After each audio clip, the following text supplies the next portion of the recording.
Drinking with Authors may contain adult content. Listener discretion is advised. Hey everyone, welcome to Drinking with Authors. I'm your host, Nick Savage, and as always, this episode is sponsored by Four Horsemen Publications. Tonight, we have with us dark romance, erotica, suspense author Sylvia Hubbard, joining us from Detroit, Michigan. Welcome, Sylvia. Welcome. Thank you for having me. Oh, my pleasure. The talk we had beforehand has me very excited to talk about all things erotica and dark romance. It'll definitely be fun. Tell us what you're drinking before we get into the fun stuff. I am drinking a homemade brew of hibiscus ginger sparkling tea. I guess you could say it's a tea. It's sparkling tea, and I make it homemade at home with real ginger and hibiscus and clove leaves. I brew that and steep it, and then let it go. It puts some hair on your chest. I'm gonna tell you that. And that's Very okay. spicy. I am Italian. I understand what it's like to have hair on the chest. Now, you said it's sparkling, though. Do you put it in like a one of those bubblers? No, I actually just have like just sparkling water. Oh, So okay. after I brew it, I just open up a fresh sparkler and pour them in together, mix it up. And yeah, because for some reason I'm trying to get away from pop. I'm trying to get away from everything else and just kind of get my gut together now that I'm getting older and everything just says, "Oh no, you didn't." Oh, no, you didn't. So this helps, and the hibiscus is good for the skin and eyes and stuff, and the clove is good for the skin. And as I'm going through the perimenopause stage, it's just like, boom, let me just drink something that's good without all the sugar. My wife is going through those symptoms now, and when I was younger, my mom went through them early, so I got to experience the whole gamut twice now. You are so lucky. And I honestly think every man needs to experience this I at think a younger age, because if they don't experience it when they're young, they don't understand what's going on when they're older, and they have this world view of right, how they've aged, right. and so they don't understand this. And to see it happening again, I'm like, oh yeah, that's normal. You're gonna have Yeah, it's talk her not off the ledge. yeah, it's not fun. I'm not saying it's fun for women to be going through this, but I'm saying that if men know what's normal for to Right. happen, they can be there and be supportive of it. Yeah. And Yeah, it yeah, is. It's a journey, and yeah, my husband's going through it with me. So, but I'm very communicative, and I'll just let him know this is not a good day. Satan be gone. You and Satan be gone. I So, think one of the best representations of perimenopause symptoms is this video of a lady who's bald sitting at a high school football game, whatever, in the stadiums, and it's cold mhm, outside, steam just billowing off her head. yes, but I can't And wait for that. I can't wait for the hot flashes to start because I have an iron deficiency. So I want to be warm. I want to be heated up so bad. I did learn something today from a nutritionist guy who says if you have iron problems, if you're eating lettuce, Mhm. squeeze lemon over it, because the citric acid will help bind with the lemon Yeah.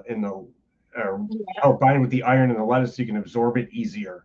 So that Yeah. yeah, but I don't know how much you want to eat lettuce and lemon, Well, so I also do the iron pills with the pineapple juice to make sure like I can digest it. So it's just like, yeah, you got to do those just little things, and I'm trying to do it Mhm. as naturally as possible. And that's been a lot of help because I want to be able to write without the drug induced fogginess. But And, oh, and that fogginess. I was going to say, aren't all writers drug induced somehow? Well, I'm just kidding. since Don't be I'm drunk. not a drinker, but I love being so clear-headed that I can get brain gasms and the dopamine and just the oxytocin. I mean, that's more of my drug of choice So the more clear-headed I am, the better I can experience those sensations that my body produces. And I'm Yes. like, why crack? Write a book.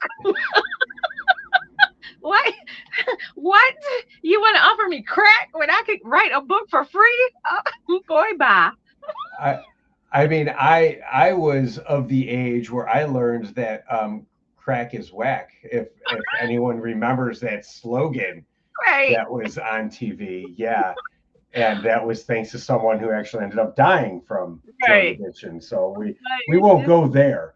We yeah. won't go there. But I have always enjoyed it, and like I since my they've realized I have a high pain tolerance and I absorb chemicals very quickly.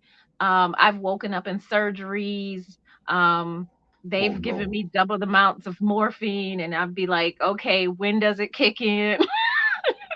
you know so I know, like, even if I try drugs, it will not even be as fun as the natural dopamine that I can already produce. So and it would be dangerous because if you're not feeling the effects, you would end up doing more, and that's how overdoses happen. So right. definitely stick to the all natural dopamine of the brain and not the synthetic stuff. Right, No, right. yeah.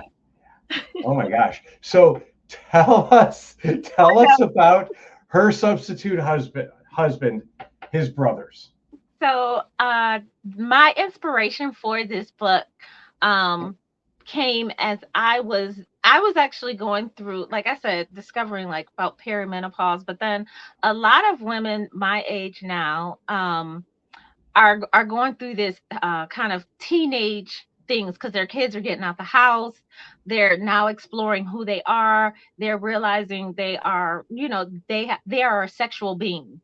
And a lot of women even have gone so far as to see that they are becoming hypersexual and realizing in themselves that they love having sex. So I was like talking to a lot of them, and a lot of them were ashamed of it. So they kept it kind of in the closet. I'm not going to embarrass my kids. I'm not going to embarrass my family, and go on all these wild tangents. And I was like, well, what if there was just this woman? She was focused on her father's goals, but she knew like her pleasure could never be sated by just one man. So she just stayed, to herself, did occasionals and everything until she met her high school crush.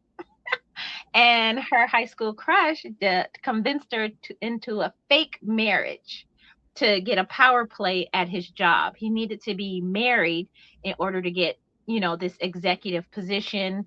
And since it was a fake marriage, his brother started moving in on her. Ooh, yeah. And I guess she was like, the more the merrier.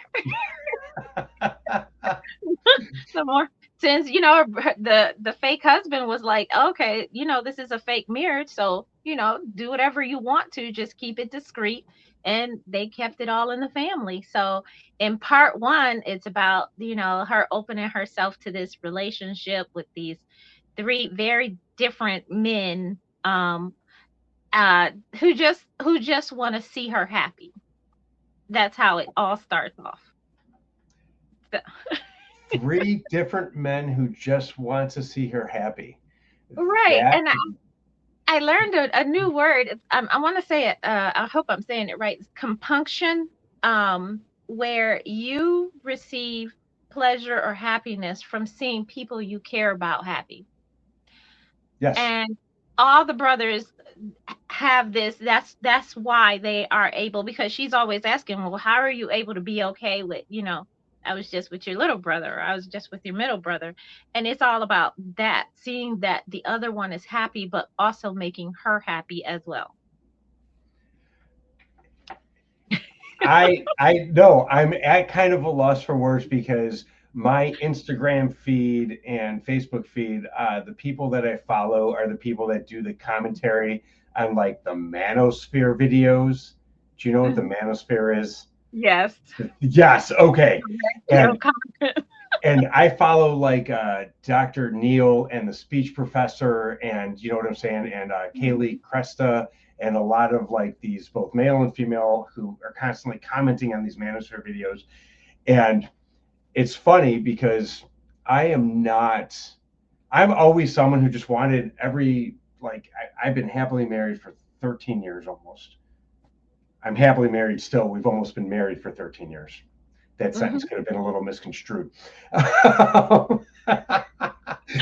And with my wife and with everyone before, I just want them to be happy, whether with me or with someone else. And like every woman before, I wanted them to be happy with me. It just didn't work out that way. Luckily with my wife, she's still happy with me.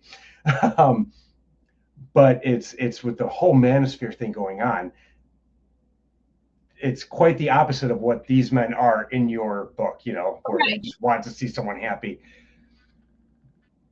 Did you do that with any reasoning behind it besides to drive the plot forward, like to show men how to be proper men, to make sure other women are happy? Or is it mainly...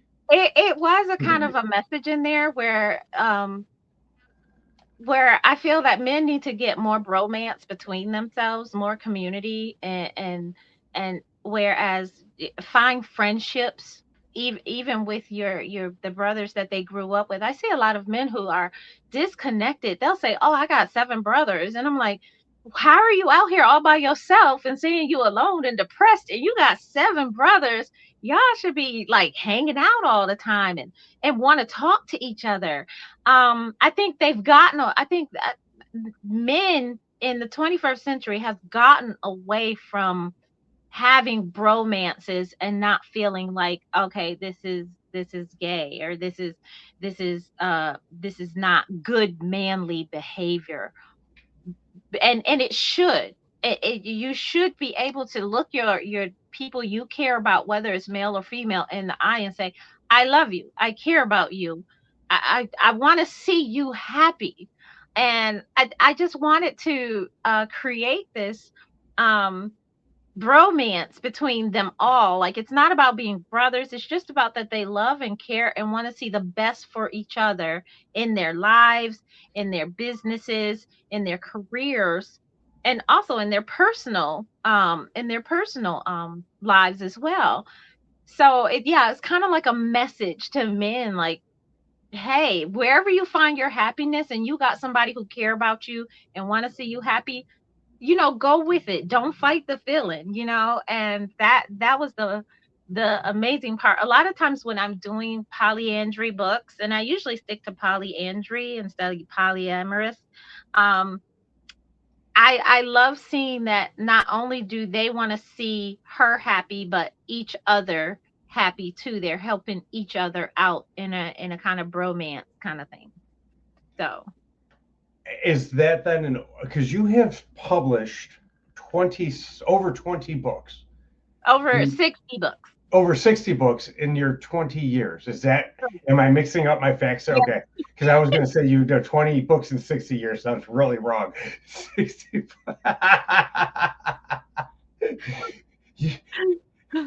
If you had a 60-year stint in the publishing industry, you're looking much younger than that. I am bathing in the fountain of life. Yeah. And 2, those perimenopause symptoms are hitting really late. But over 60 books in your 20 years, is the polyandry kind of like happiness theme throughout all of them? It is, and I do focus on all her pleasure and what makes her happy. And the more there are of men, the happier she could be. I'm not a crossing swords kind of girl, because I'm actually pretty selfish. And even though I don't practice polyandry, I'm still selfish. I love the monogamy of it's just her. That means I don't even want him helping him help him with me. Don't touch his sword because it's all mine. I don't want any of that. This is all my swords. I don't care how many swords are in the room. They're mine. And they shouldn't be crossing them. They should not be crossing. I get jealous. I'm selfish. That's how selfish I am. So when they have the special attention parties in my books or anything, it is really all about her. Okay, there's going to be some listeners here who are going to be wondering a few things right here. Okay. And if they're unfamiliar with special attention parties, is Oh, that a nice way of saying kind of like a one explain that? I don't want to one take words a out of your mouth. one woman orgy, I guess you Oh, could say. So okay, I would so have been close. basically Yeah. it's a one woman, but it's all about her. It's not about them getting off or anything. It's all about her getting off and then they take their pleasure. Okay, I am not an erotica writer. I have my steamy moments in the book, and I'm done. You know what I'm saying with them, and it is what it is. But Mhm. it's not that. And there's nothing wrong with that. It's just not my writing. So I'm going to ask something, and it's going to come across as comical. You say one woman and a lot of men, and she gets her pleasure, and then they get their cookie. Right.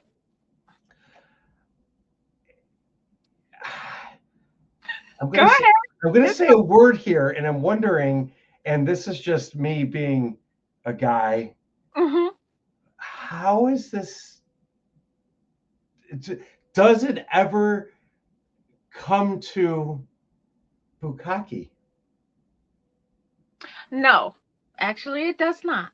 Okay. So I don't know about the education. I know about the education of women. So in women, the more you have, the more you want.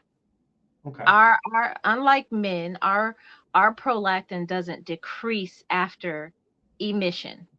Yeah. Our prolactin actually keeps going, and if you keep stimulating us, we can have more orgasms due to the fact that not only can we have front orgasms, back orgasms, inner orgasms, and all around orgasms, you can vary them up in order to make fruition happen. So, um, no, it's a lot of other places other than her face to put other things. Perfect. Just wondering because like guys are very much like we need a hole. And like I dumb things down to the simplest. Like I was saying beforehand, I dumb things Right. down to the simplest because sometimes we have to do that in life, whether it's cooking. You know what I'm saying? Like, You want it, yeah, you want somewhere to put some things. yeah, and you have to start, at the basis. And guys are like, I need to put this somewhere, and and so I'm just like, that just makes Yeah. logical sense. But you're like, no, no, no. There's much more to it from the woman's And I standpoint. and I'm a very technical when it comes to scenes, whether it's one man, two man, or three man. I'm not only do I have a cleanliness OCD about it, but I'm very technical about like where's everybody's thighs, where's everybody's hands going, who's holding what, and going like that. But I'm also OCD in like we're not gonna be even though it sounds incredibly like not yeah nasty, but there's a cleanliness about it. It's not gonna be just liquid just flying. Liquid flying. Oh my god. Like boo This boo is boo, like gonna. it's raining something. So I have to say something right here. When I do these episodes, I think about like when I'm done, when I get off, I have to email my coordinating producer like a one-liner, and then she uses that one-liner to title the episodes. So I think about these things as it's going on. So all I'm thinking about right now is I'm going to be emailing my producer with like crossing swords, flying liquids, and sharing brothers or something. You know what I'm saying? Something like that. Like she's But going to it's be like, no "What the crossing hell is swords. this?" No crossing swords. Yeah, no crossing No swords. crossing. No crossing swords. But it's still fun, and it's funny because I do have a lot of male readers. I'm actually picking up a lot of male readers, and because my books are centered towards like mental health, especially for men, things that they don't talk about, and it is because I was raised by my father in my formative years, from like 10 to 18. Okay. So I understand men a lot better than most women. And I know a lot of times, you have to be strong, not talk about it, throw some dirt on it, and, and keep it going.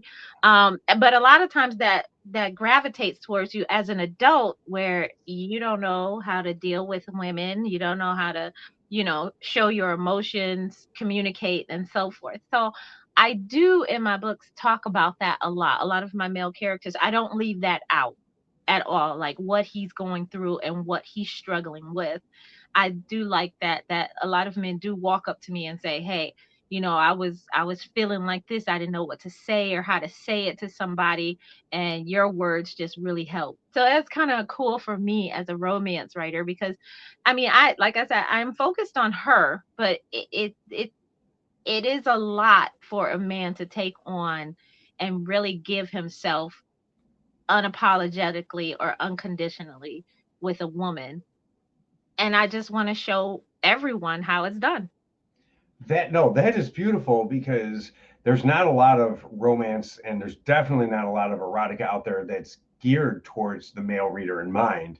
And to be able to have something like that out there, um, is a bonus. You know what I'm saying? It gives them something to do that they can look at and be like, it's okay to not only read this, but to then feel the feelings that they might be having about whatever aspect of their life. Do you, because did you, hold on, I have to look over these real quick. You did not mention this. Okay. It says you're a speaker, but it Uh-huh. did not touch on what. Do you do like sexual education? I don't do particularly sexual education. I've done like private groups where a lot of women have invited their daughters over, and we've had discussions, because me being raised by a man, he has shown me, my dad literally has raised us where we know predators eyes are forward. We know there's no monsters under the bed. They're staring us right in the face. And he's made us very hyper aware of our surroundings, our safety, and so on. So I do share that knowledge with young women. Um, I've met a lot of men, and a lot of times when I'm meeting them, I can usually tell, oh, you ain't never gonna get married.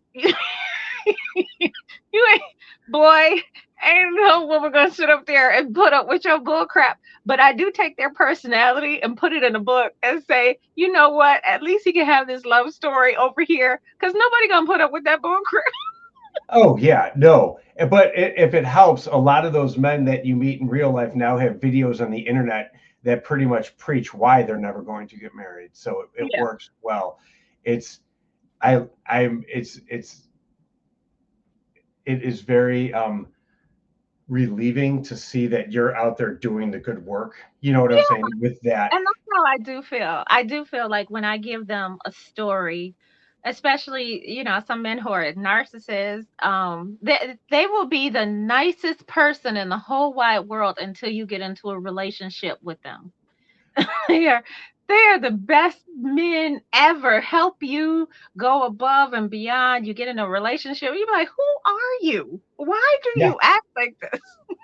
I find that when you're in public, because behind closed doors, people are different. Right. And when they're in public, you have to have this middle ground of how they treat you and people, because if they're too nice behind closed doors, they might not be that nice. You know what I'm Right. saying? And if they're Hmm. too mean in public, then they're just going to be that mean behind closed doors. Right. So you have to find that like almost Gen X middle ground of here's some ball busting, you know what I'm Okay. saying?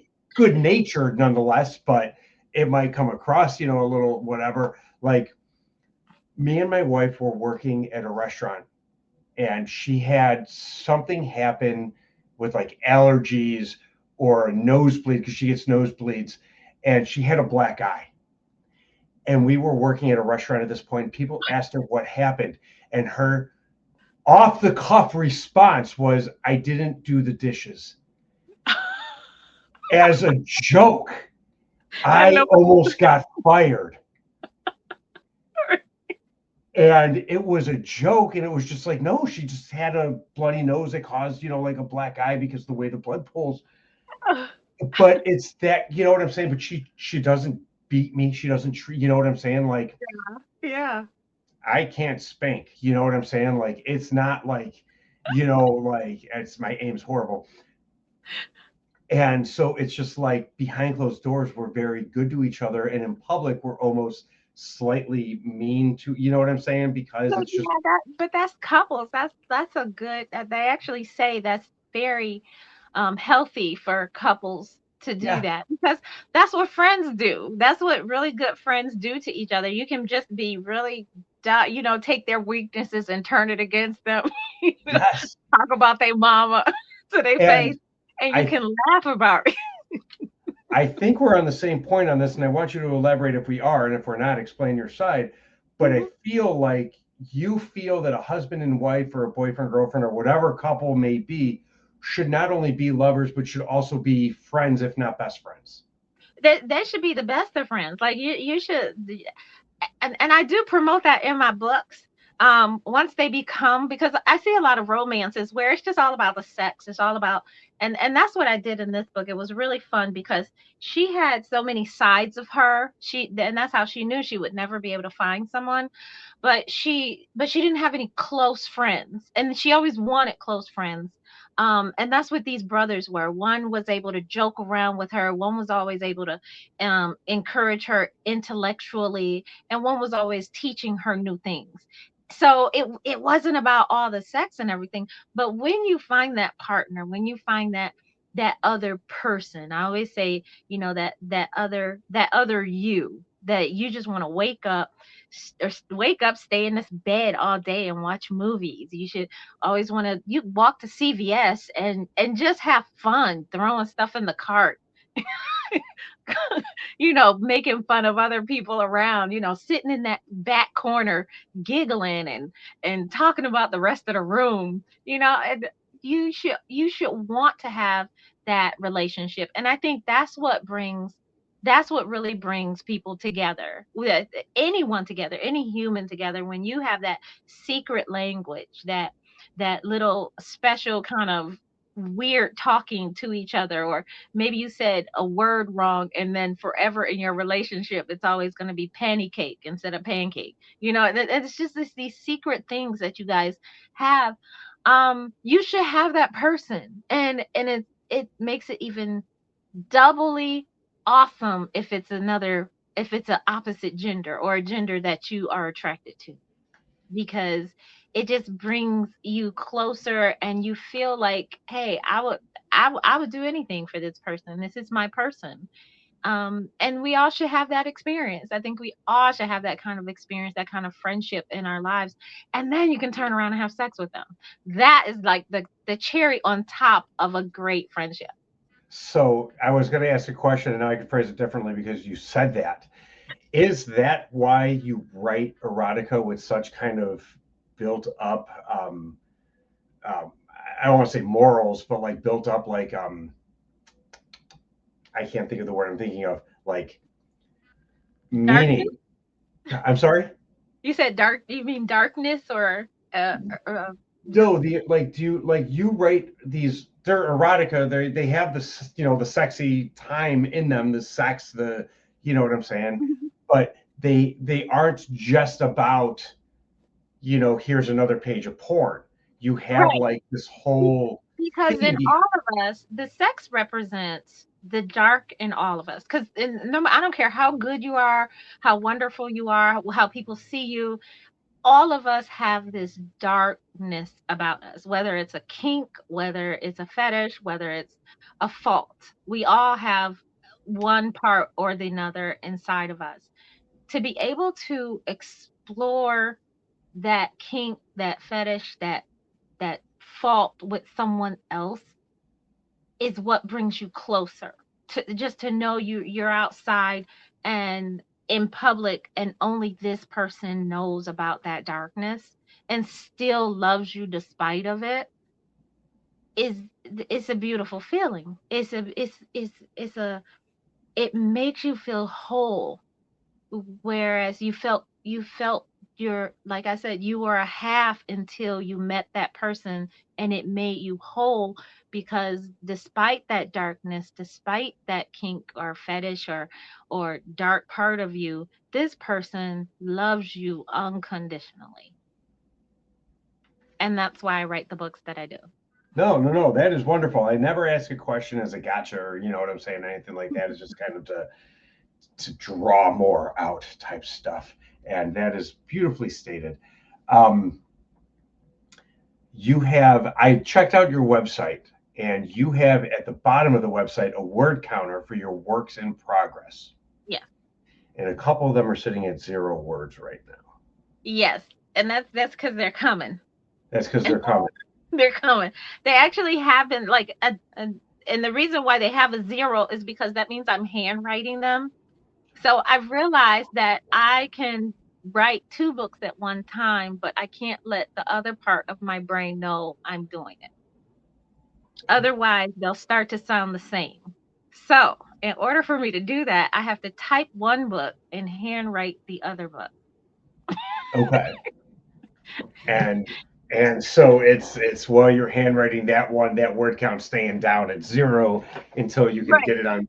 It's just something that counts it besides going 1, 2, count it by hand type stuff. Right. So it's probably so I have a Kindle Scribe. So it's several pages in my several thousand. Some of them are several thousand pages in my Kindle Scribe because I'm constantly handwriting them, writing research notes. So the book that means it's at the bottom of the page. That means the book is coming. It's just it hasn't got to the second draft yet. It's still in first draft at this point. And once I finish one book, I'll just take it out of there and then move that and start literally typing. Because I type live on my website. So you actually get to see the book come to fruition as I'm writing the book. Now, I've thought about trying that, whether on the website or on like Facebook or whatever, just Um, being live. Does it work in any do you get do people just watch you type? well, they'll come in. I'll type it up and then submit the chapter to them so they can read it. And they do comment on how the way the story is going. Um, Sometimes I'll take their suggestions. Sometimes, most times not, because I've already, like I said, I've already kind of dumped it out in my head, Yes. handwriting style. And when I'm dumping, most times I'm trying to get to a certain scene in a book, and I have to manipulate the story to To get get it to to that perfect scene, and then I gotta figure out how to get them out of the mess I put them in. So yeah, most times. So by the time I'm typing it on the second draft live to the audience, I've got a clear outline of what we're doing, what we're gonna say, how we're gonna manipulate, and how to either get the kink or the fetish up to the front where it feels normal and comfortable to the other person, because everybody don't like a kink and everybody don't like your fetish, but in order for me to manipulate either the female or the male into accepting that darkness about them,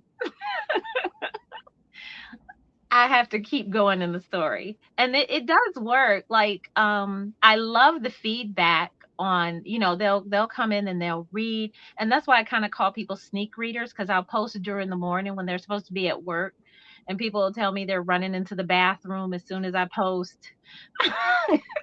They're taking their break at work, or Yeah. it's trying to find a way to read the stories. And it's really cool. But yeah, it does it encouraged me to say, hey, I'm on the right path with this story. So You're brave, because when I'm writing, I am not sharing it with anyone until it's done. I really, can't, like, even my wife, who is a professional editor, doesn't see my book until the first draft is done. I'm gonna be terrified to show it. Well, and then she tears it apart and she'll be like, "You forgot something major," and then I'll have to go rewrite and I'll be like, "Damn it." But I could never share it with readers who come at it without that professional eye and only come at it from like a consumer eye, because Yeah, I can understand that. But that I've is always been very a brave. storyteller.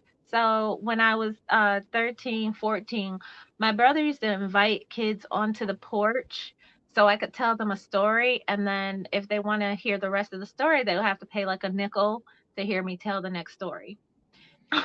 So they would come the next day. So I learned how to be a storyteller early.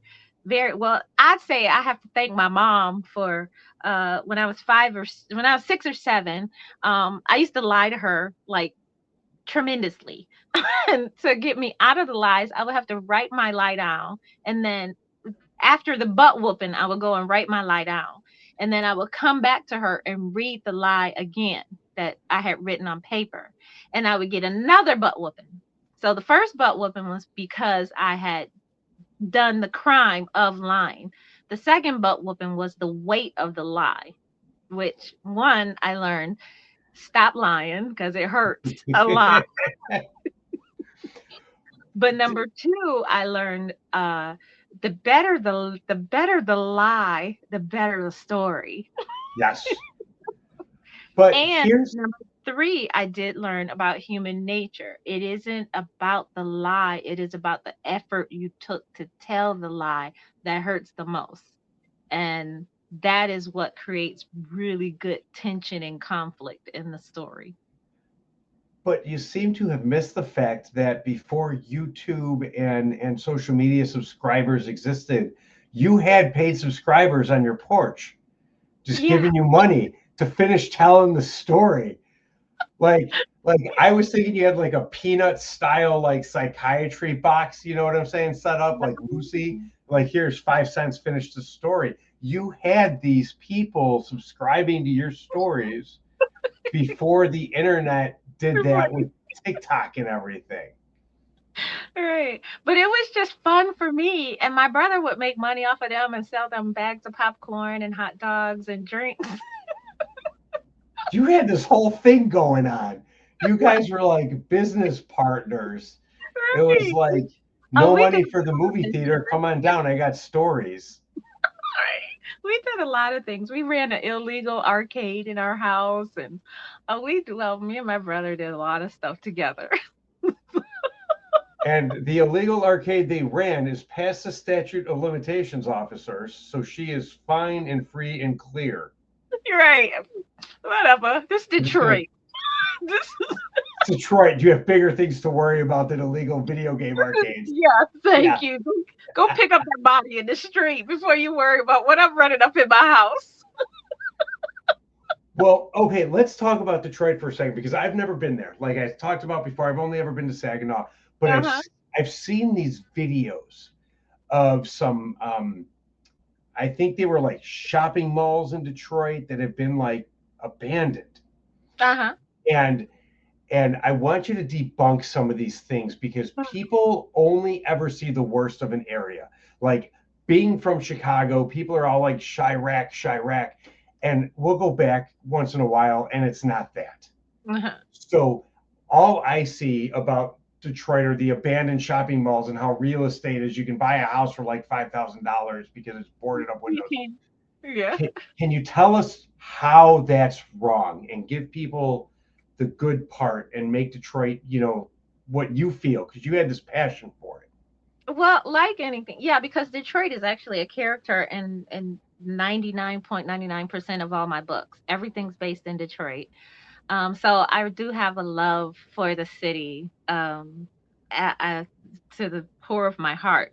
So yes, Northland was an abandoned mall. They're tearing it down as we speak. It was actually one of the oldest. It is actually one of the top oldest malls in America. Okay. But like anywhere in America right now, malls are going out. But it was already deteriorating pretty fast. Um, and everybody's gonna break in. It's a lot of abandoned buildings all around Detroit. I'm gonna admit that. There's no saying. But what's so fun about Detroit is that you'll go down one block and you'll see these 5,000 to uh $50,000 homes on one block, and you could go to literally the next block behind this block and see 150 to 500,000 dollar homes. and that's the huge mansions are right on the next block. And that's the beauty about Detroit. It's like, it's just where you are. It's people are real here. It's one of the it is the largest African American city in the United States, and you're you get what you get. It depends on your zip code. Look up the zip code if you want to be safe. Don't go to the five bottom zip codes at all after 9 o'clock. Not even for funsies, like they don't Not have the even good for stuff down there. you will see things and you will experience things like what's that movie where they have the uh oh my god, where they shoot people and kill people and it all takes place in a 24-hour period and it's legal. The Purge.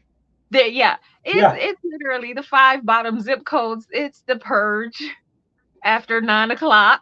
I I will not debunk that that is the truth. Stay Yes. home, stay in your house, but don't think you can walk up into Detroit and get something because everybody here got a gun, whether legal or illegal. It's no joke.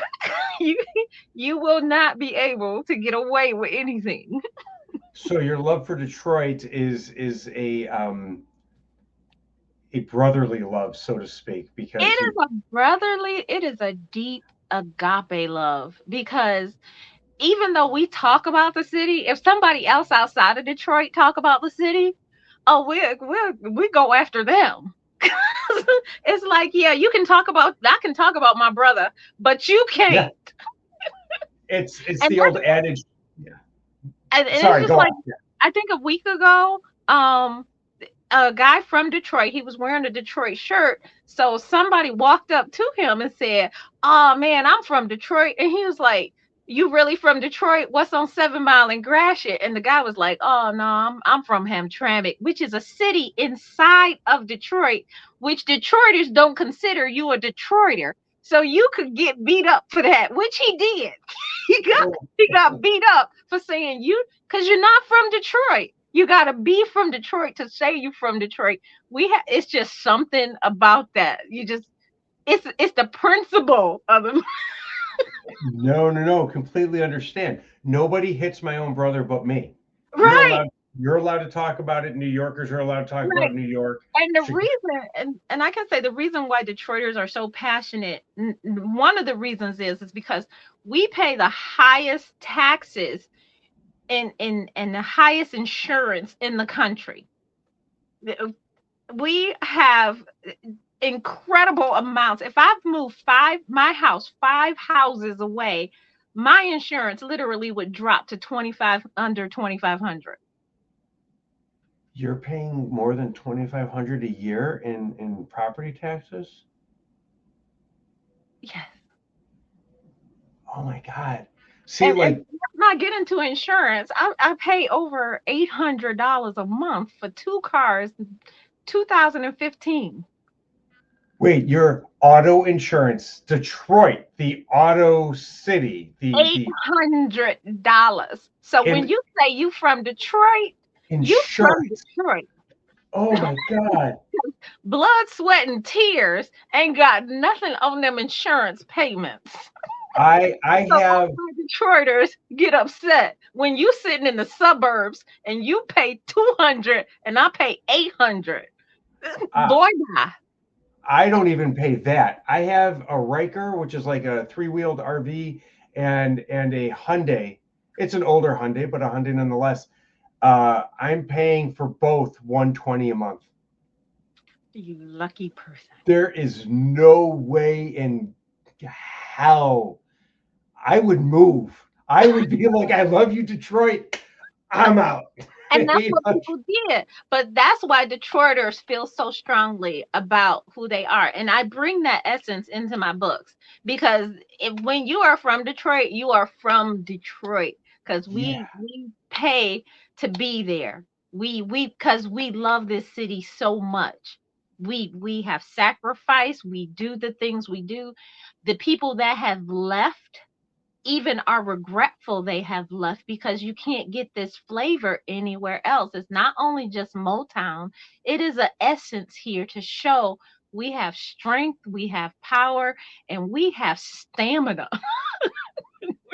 we, we survive a bankruptcy. We are the only city in the United States that have gone through a bankruptcy and came out of it stronger, better, and people still here. So that's why we take, even when California, I think Compton was like they the West Coast Detroit. We got mad about that. Yeah. No, No. you're not. You're not. No. Oh my gosh. Well, So, yeah. You have a lot going on in your books. You have a lot going on in Detroit, and that is it's a lot to take in. It's So a lot to take, and I try to bring the flavor of the city, and it's fun because other people who read my books who've been from Detroit, they'll be like, oh my gosh, I forgot about the Coney Islands and at 3 a.m. or the parks and things to do inside of Detroit, because it is a lot of stuff to do inside of Detroit. It's just a lot of people just don't want to explore it. The best thing about this city is just the people itself, and just knowing that you're around people who have suffered, who have walked through the fire and still survived, and just met this beautiful, and that's why I do want to write romances that are based here, because if you can find love here in Detroit, you find it anywhere. You worked your butt off. You deserve whatever's coming to you, and that's one of the things that I love bringing forth in my stories is the power of love and how it works, and no matter what has happened in that person's life, they are given a gift. okay, well, speaking of the power of love and your stories and the wonderful people of Detroit, where can these wonderful people find you and your stories? Well, you can find all 60, all over 60 of my books on my website at sylviahubbard.com, and just click books and you can see where all the books are. They are available Amazon, Barnes and Nobles as well, ebook, paperback books. This is book one of Her Substitute Husband, and it was released April 5th. And book two the final book comes out May 5th. So you get to start this one, and it's a pretty thick book. So you'll enjoy it. And it'll give you time to get it now, so then you'll be ready for the conclusion to the erotic romance dark suspense book of Her Substitute Husband, His Boss. And you can also check me out on my social medias at I'm Sylvia Hubbard 1 all over the mass part of social media, or you can check me out on Facebook at Sylvia Hubbard. Thank you so much. And before we leave, I always ask everyone, if you had one piece of advice you can give an aspiring author, what would it be? Your mess is your message. No matter how horrible story you wrote, somebody out there needs to hear it, to see it, to share it, to absorb it. So don't ever stop sharing your mess out to the world, because there's someone who really needs to hear it, learn from it, and grow from it. That is beautifully said. Sylvia, I want to thank you for joining us today. I have had a blast learning about everything that we've talked about, and I am proud to say I've never crossed swords. Thank goodness. Yeah, That's a proud medal. You should get a badge. I had to think to say at the end, and that's the first thing that popped in my mind was I've never crossed swords. But I will also try and make it up to Detroit, and stick around afterwards because I want to talk to you about smut lovers. But for everybody watching, for everybody listening, I want to thank you for joining us, and I hope you had as much fun as I have had recording it. So yeah, thank you so much. And until next time, check her out everywhere she said pick up her books, Learn to Love Yourself in More Ways Than One. And until next time, remember, it costs nothing to be kind. Thank you for listening to Drinking with Authors. Join us next time for another fun conversation with an author over drinks.